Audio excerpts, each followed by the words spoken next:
Joining me in the studio now with an interesting report on the rise and fall of Muammar Gaddafi is my colleague Paul Ndiho. Paul, suddenly Gaddafi is an intriguing man. Yes, he is, Vincent. In February, peaceful protests against the rule of Muammar Gaddafi were met with violence by the regime. 6 months later, Gaddafi is a fugitive, looking increasingly like other ousted autocratic leaders of the Arab Spring. Muammar Gaddafi was born in 1942 in the coastal area of Sirte to nomadic parents. He went to school at Sabaha, then to Benghazi University to study geography, but he dropped out to join the army.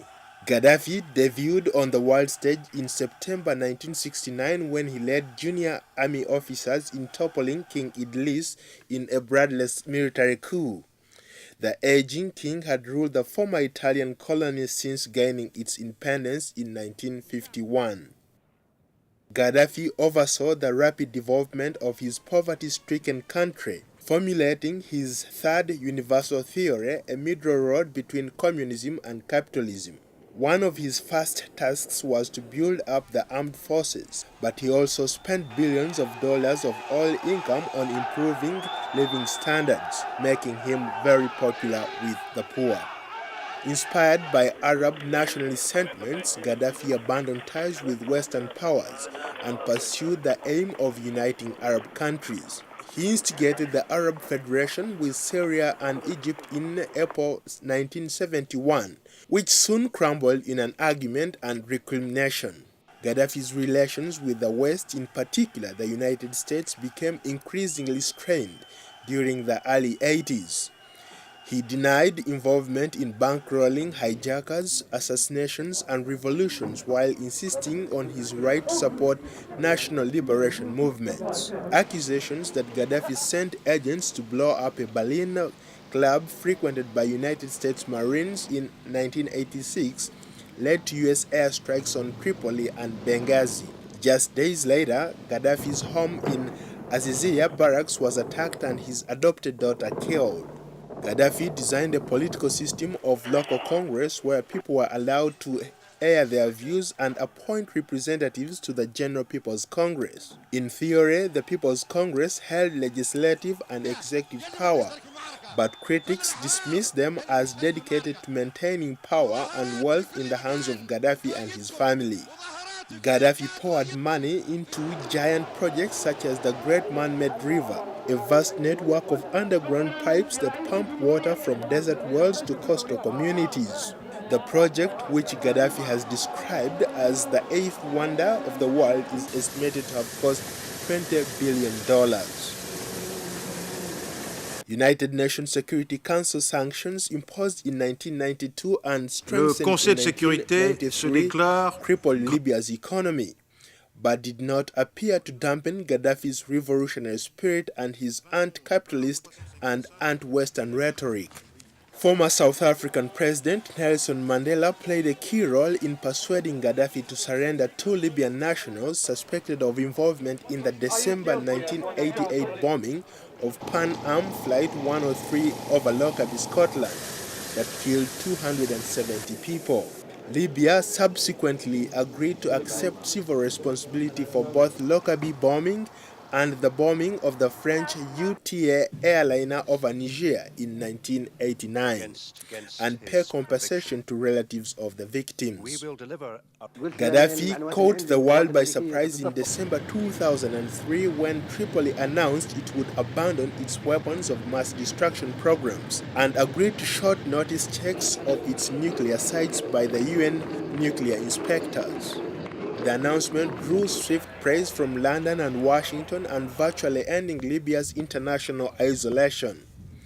British Prime Minister Tony Blair visited Gaddafi in Tripoli in March 2004, and over the next 2 years, the United States ended a broad trade embargo, removed Libya from the list of state sponsors of terrorism, and resumed full diplomatic relations.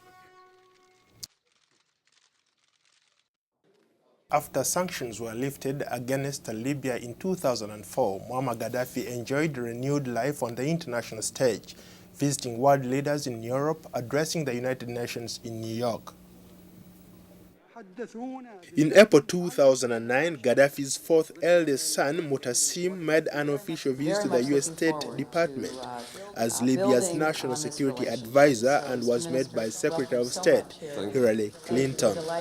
In 2009, Gaddafi was elected by the African heads of state as the new chairman of the African Union, replacing Tanzanian President Jakaya Kikwete. In June 2009, Gaddafi made his first trip to Italy, Libya's former colonial lura, wearing a picture of hanged resistance hero Omar al-Maktoum pinned on his military uniform.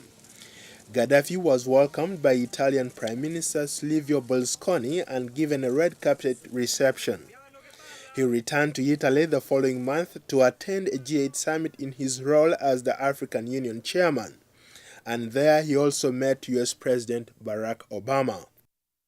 The return to Libya of convicted Lockerbie bomber Abdul Baset al-Megrahi, who was released from jail in Scotland for health reasons in August 2009, was welcomed with celebrations. Gaddafi's second eldest son, Saif al-Islam, accompanied al-Megrahi back to Libya, and state television showed coverage of the Libyan leader greeting the former intelligence agent later that evening. In September 2009, Gaddafi marked the 40th anniversary of his leadership with 6 days of festivities designed to show that the long-isolated oil exporter was again open for international business. After years of heavy sanctions, Venezuelan President Hugo Chavez was guest of honor at the military parade held to kick off the celebrations.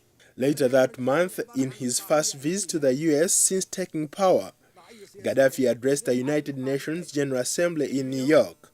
In his speech, Gaddafi accused major powers on the UN Security Council of betraying the principles of the UN Charter and condemned the veto power held by the 5 permanent members on the Council.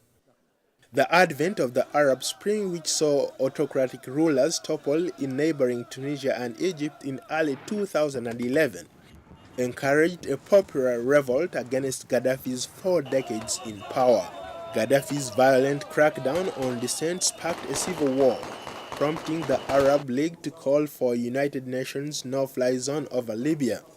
On March 17th, the UN Security Council voted to authorize a no-fly zone and all necessary measures to protect civilians against Gaddafi's forces. 2 days later, a 5-country coalition made up of the United States, France, Britain, Canada, and Italy launched airstrikes on Libya in a joint operation called Odyssey Dawn. On June 27, 2011, the International Criminal Court issued arrest warrants for Gaddafi, his son Saif al-Islam, and the head of Libyan intelligence, Abdullah al-Sunasi, for atrocities committed during a violent uprising that began in mid-February. In spite of the rebellion, NATO airstrikes, and the defection of some of his closest aides, Muammar Gaddafi has remained defiant and appears to be hunkering down for a long siege.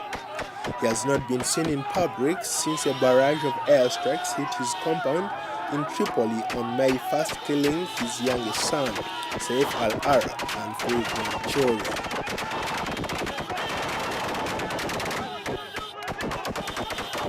Well, Paul, thanks a lot for that very informative report on Muammar Gaddafi. But really, going back to some of the stuff that you've highlighted, Right. Looking from outside over those years, he looked like a guy who had it together, like somebody who did a lot for his country, brought development, plowed oil money back into the economy. What went wrong? Why do we see everything just crumbling down on him? I think you're absolutely right when you say that, but a couple of things went wrong. First of all, the one area where he missed a great opportunity maybe to transform that country, he failed to put institutions in place, institutions that could guide that country long after he's gone. He was the law, he was the police, he was the everything. So Libyans, right now, actually Libya is going to get more chaotic because they have nothing to build on. Some have also said that he kind of tended to own the country. Over time, the country became like his personal property, and that kind of didn't go down well with other people, or most people in the country. One great philosopher once said that absolute power corrupts absolutely. So Gaddafi became victim of that. He was corrupt, and power corrupted him to the extent that he felt like Libya belonged to him. The people of Libya were his people. Yeah. So even when you look at how his sons are dealing with things, they think that they own Libya, or Libyans bow to them. Yeah, and I wish we had more time, but he's a very interesting guy, even across the continent. This is a guy who he funded rebellions, he funded rebel groups, and he funded the governments within those governments, those countries, and therefore kind of he made as many friends as enemies. Thanks a lot, Paul, for giving us those wonderful, wonderful two reports on the rise and fall of Muammar Gaddafi.